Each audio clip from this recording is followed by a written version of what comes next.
Dari kacamata fikih aja, ada pemerintahan yang sah. Sah dari sudut pandang mana? Dari sudut pandang hukum internasional. Siapa negara yang sah? Otoritas di masa lalu di Nusantara, Hindia Belanda yang sah. Kira-kira siapa? Tadi Mas yang nanya mana? Oke. Belanda atau Indonesia pemerintahan yang sah di masa lalu? Belanda. Oke, sah ya. Ketika orang bekerja pada pemerintahan yang sah, itu sebagai PNS biasa atau itu pengkhianat kira-kira? Tinggal dari mana sudut pandang Anda melihatnya itu. Bagi saya Kenil itu ya tentara nasionalis PNS biasa. Habib Utsman bin Yahya itu ya PNS biasa.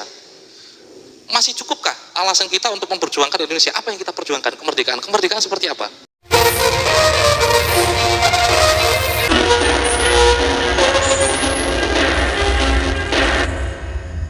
Kita punya rumah, ya, punya rumah. Oke. Ada orang datang ke rumah kita, ya, barang kita dijualin, ya, segala bahkan kita diusir dari yang rumah kita, itu namanya apa? Rampok. Rampok. Penjajah itu rampok. Rampok wilayah. Sebenarnya jangan dibilang penjajah kalau kata saya, perampok. Rampok ya. Gitu. Cuman untuk dikata penjajah itu udah halus lah bahasanya, perampok negara.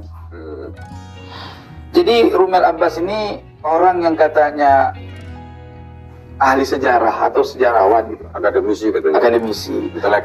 intelek. Tapi kepahaman dia kayak orang nggak ngerti sejarah. Bagaimana negara kita, bangsa Indonesia ini sebelum ada kata-kata Indonesia, ya kan? Dari Sabang sampai Merauke itu punya wilayah masing-masing, kesultanan, kerajaan, yang kemudian datang Belanda menjajah, mengambil kuasa daripada kerajaan kita, berperang, kita mempertahankan sampai runtuh kerajaan itu, dikuasai sama Belanda pada saat itu. Sampai kerajaan Jogja itu belum sempat dikuasai beratus-ratus tahun, cuman Jogja, Aceh gitu.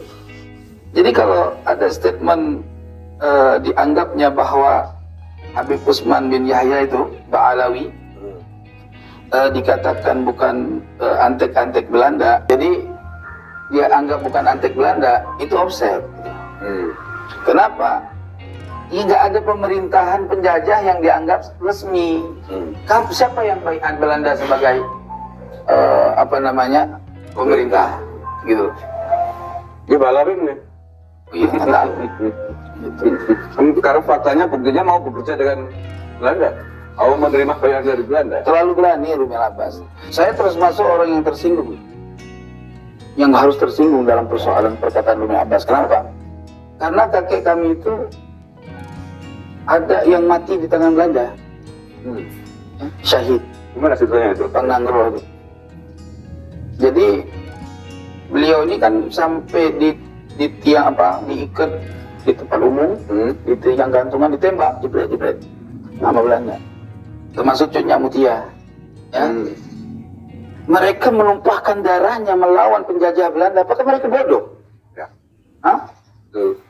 Justru otak yang lebih bodoh dari bangsa yang terbodoh. Mereka yang mengakui penjajah Belanda ini sebagai pemerintahan yang resmi, gitu. Berarti Rumel Abbas ini nggak ada jiwa nasionalisme pada dirinya, nggak ada jiwa kebangsaan pada dirinya.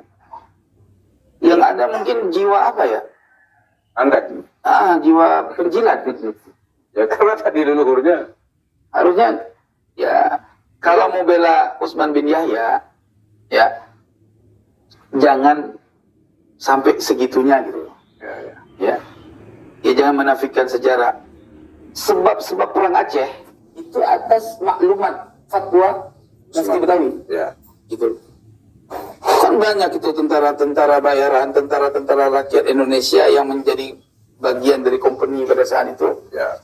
diutus untuk ke Aceh, diadu domba itu, yaitu atas berkat fatwa Utsman bin Yahya.